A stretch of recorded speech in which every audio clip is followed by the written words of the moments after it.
This long reading from John's Gospel is one we hear every Friday of every Holy Week. We know this story, this drama, a major scene of the Christian story. Yet it is always touching, not sentimental in the least, though no longer carrying anything new or surprising. Whatever impulse we may have to hope for some other ending to Jesus' earthly life among us, this is the story, with a capital S. It traces a line across our faith that is simply more vivid each Holy Week. Christians have offered a number of ideas to try to shore up the goodness of this day, to try to show it is in fact a Good Friday.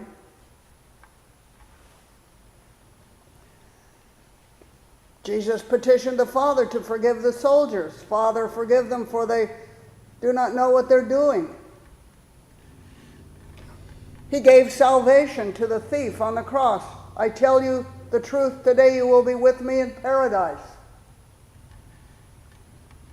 He entrusted the care of his mother to his disciple John, and the love of his mother he gave to John.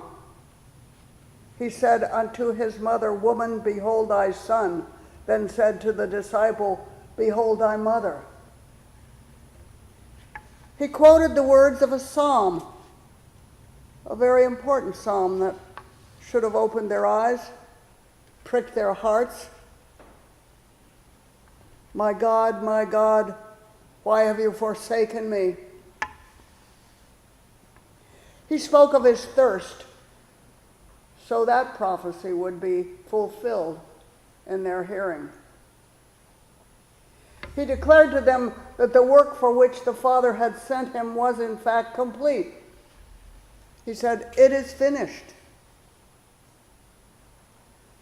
He told the people where he was going. Father, into your hands I commend my spirit. But none of these can really erase the real violence and horror of what happened to someone we love. We have this wonderful tradition here at St. Luke's about reading this gospel aloud with different readers taking different roles. It is the crisis scene in the drama of God among us.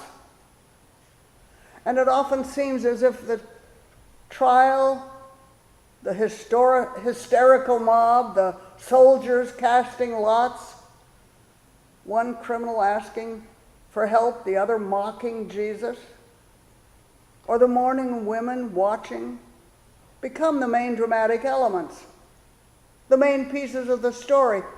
Yet it is so much more. It is the moment when Jesus, the man, is removed from the story, apparently.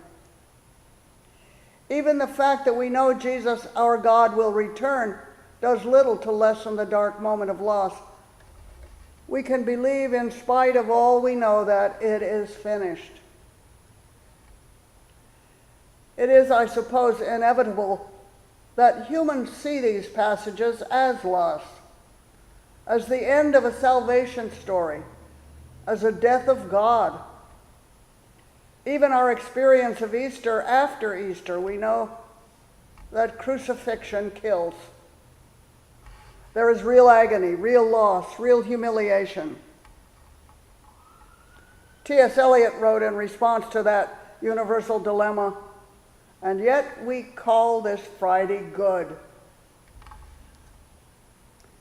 Every Sunday, we see the end of Jesus' earthly journey depicted before us in the crucifix over our altar.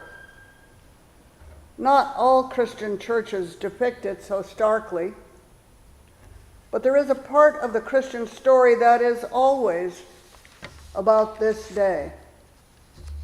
Without the sacrifice, there could be a very different relationship between us and the Son of God. He would, in effect, always be a God. But we not only know but see and hear on this day that Jesus dies on the cross. It is finished. What it is may be open to definition, but at least part of it is the human life of Jesus, God made man, one who could walk among us, somebody who could eat and drink with us, wear a cloak and sandals, pray and sing with us. Good Friday can teach us something about being human and something about being God. We are spared some of the pain by knowing this is not the final act of the play, but we can also touch and hear the humans who were present on this day at Calvary, who did not know that it was not the end of the living Christ. And so on Good Friday, we return to the story of loss, of death, of the end of the story of Jesus of Nazareth. This whole ecclesiastical year has brought us through the cycle of salvation. We've followed the chosen people through the trials of slavery, of loss and renewal of their faith in God.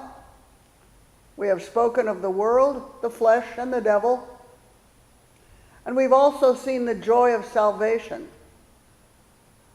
And we've cycled to this day again, when we face the reality that God is always waiting for us. We will have losses and pain. We will be offered a chance to choose the easy way out. We will hear others asking for help. We will be in pain, and we will be in joy.